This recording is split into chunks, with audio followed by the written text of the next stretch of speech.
that's being ripped off from them to pay the victims compensation, where these jobs are supposed to be what are supposed to be provided for an inmate to earn a living and exercise, being diligent and being employed and staying out of trouble and going to work on a day-to-day basis in practice for being able to re-enter into society to function as normal citizens. So it's a shame how California Department of Corrections, they're so shameless, that, and everything is so in place to go automatically the way they planned it. The inmate population are blinded. A lot of the inmates are so in the blind to how they're being utilized, because this is not something that you talk about. They create all these different distractions for an inmate to pay attention to, but that these distractions have nothing to do with this billion-dollar industry, all this money income. They keep inmates blinded to the money aspect because they don't want inmates to protest, do sit-downs and hunger strikes and things like that, which will be legitimate because none of the money is going to the inmate population.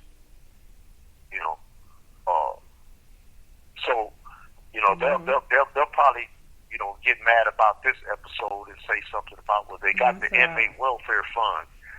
No, the inmate welfare fund are crumbs, but the inmate welfare fund has been used by prison officials. I remember at one time they gave the money. They gave the money from the inmate welfare fund to the California Highway Patrol, like a donation for their good services. Listen, there are things that go on, like even with these food sales. You got community resource people who deal with these inmates, and they come up with different ways and ideas on how to raise funds, and then they say, okay, well, we're gonna go to Rayleigh's, and we're gonna get these burgers, we're gonna get these pies, we're gonna get these cookies, but instead of these $5 cookies, we're gonna charge them $12 for these cookies, or these, this $4 pie, we're gonna charge them $10 for this pie. This is what is supposed to be called a donation. It's like you either buy it or you don't. You want to be a part of this sale or you're not. You're gonna pay your way or you just ain't gonna eat none of this good food. So it's really so ugly, where it is. If and the monies, where they go from one place to the next.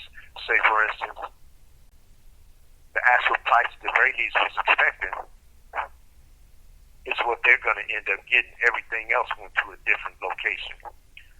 So it's like, where do these extra donations go to? They claim boys clubs and girls clubs and different little organizations, but I'm almost certain, that most people at High Desert State Prison, they don't care about no one other than their own self. They walk around, like, they're just God's gifts, and the inmates are, expendable. So be mindful that there's a lot of things that inmates may bring to your attention that you may not understand, but you have to be able to have foresight and to be able to look into these matters and see clearly what it is that the inmate is trying to say that he's not saying, and then you can kind of get it. This call and your telephone number will be monitored and recorded. Right. That there's an actual legitimate concern, and that inmates are not politicians, even though they do have fragile politics in prison where gang members, they're from different places and locations. Inmates don't do this and you do this and you don't do that, so that we don't have run-ins with these rival gang members and stuff like that.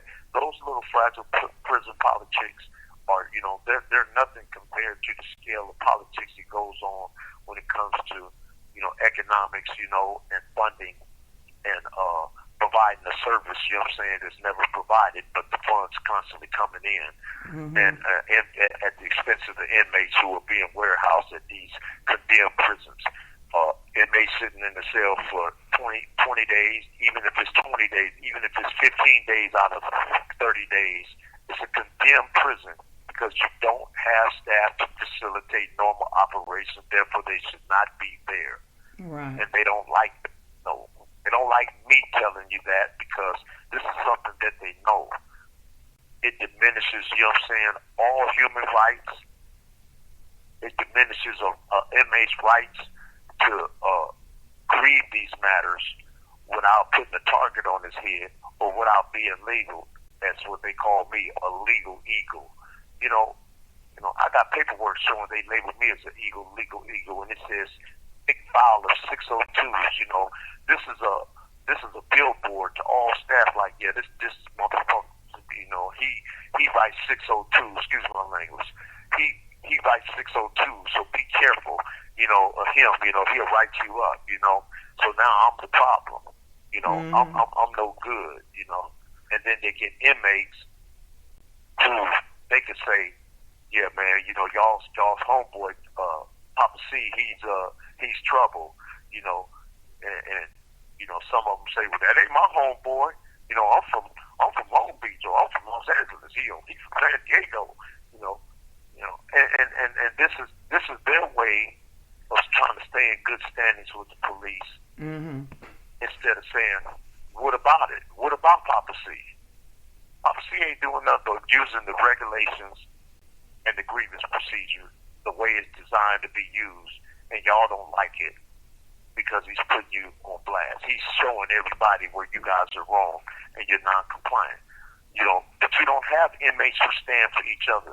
These same inmates on both sides of the field will do away with one of their own people just to maintain having some form of status with the police. And it's sad. It's really sad at the expense of the rest of the general population. You know, so there's a lot of twists and turns. Yeah, go ahead, Deborah. Going back to the investigation that took place in 2015 with the Inspector General, I pulled that up, and you mentioned it. I was like, okay, we're on the same page here. One of the things they said, they were inconclusive with their findings. They were, kind of dancing around a whole lot of stuff like you already had mentioned. Another thing they said was that they seen that there were the inmates were reluctant to talk up about what was really happening. Now, someone brought it to their attention, but when they got there, it was like we were trying to talk to some of the inmates, but they were reluctant to talk because they feared punishment or having some restrictions concerning their rights or their privileges, rather. And so that was some of the things that you already talked about. And so there is, and then they said they implemented some change, but I can't tell where the change took place because it seems to me that the same thing is going on. In 2022, it says a high desert state prison has faced numerous controversies and incidents of violence and abuse involving staff. This in 2022, and the investigation was in 2015. So something is wrong because whatever change they said they made, because sometimes, you're dealing with government invests in government. And sometimes when that happens, it's kind of, they scratch each other's back. It's like, we're going to do this to make it seem like we're doing something, but actually we're just trying to shut the mouths of the people that are complaining. So all that stuff is happening within that particular prison, and it has a bad reputation all around. High Desert has a bad reputation. And another thing you mentioned is you talked about prison politics. Could you explain that a little more, what that really means? Because, when I first heard it, I had the wrong idea all the way around. And, when I heard it a few weeks back, I was like, oh, does that mean this and that? And it was like, no, you're really off. So could you just, hit on that a little bit and explain what is prison politics? Well, prison politics is merely just a form of dialogue of different entities, different prison gangs, and different groups of individuals, who lay down laws about the do's and the don'ts within their own sectors and groups, and they draw out these little boundaries and borders. Everything is race based in prison. The police officers promote racism. The inmates fortify racism because they're just too dumb, really, to come together as one. You have 60 seconds remaining. And we all faced with the same situation, and conditions. But, they give inmates tables and areas. They designated the black area, the southern Hispanic area, the northern Hispanic area, the others area. They clump all the others, the Asian groups together.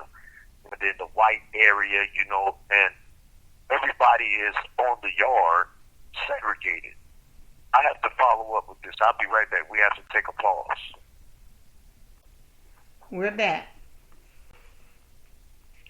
Okay. These segregated areas allow for inmates, and it's a shame because we're all within a small facility, for number one, and to be designated an area based on your race, it eliminates interactions. The basketball court is half the Mexicans and half the blacks, and then the northern Mexicans that don't really program with the southern Hispanics program over with the blacks. But, there's different little things because people take different positions at different times where it's confusing because inmates have a tendency to seem allied up with each other, but the moment something arises, then everybody's on their own. And this is something that's promoted by prison officials. So inmates are required basically to handle their own. Blacks are required to, take care of blacks who cross the line in a disciplinary manner. Black on black violence is what it is. Blacks discipline blacks. But other races go to different levels. Of discipline. And there's various forms of discipline. Some people they jump on each other or they make them exercise. And some are just pretty much butchered. But this is a fact, but it's a shame because these are the inmates who are engaging in these type of activities, that are promoted by the cops, It's putting inmates in a situation to where we create our own division based on the way the staff design the facilities. So when you designate things by race, then that means you segregate the yard by race, and that segregation causes a lack of interaction where inmates have to go agree with the shot callers and say, man, let's play football together, where the blacks play the Hispanics. They don't want to allow that because, at high desert, they won't allow certain things, the inmate population, because it can trigger into worse things.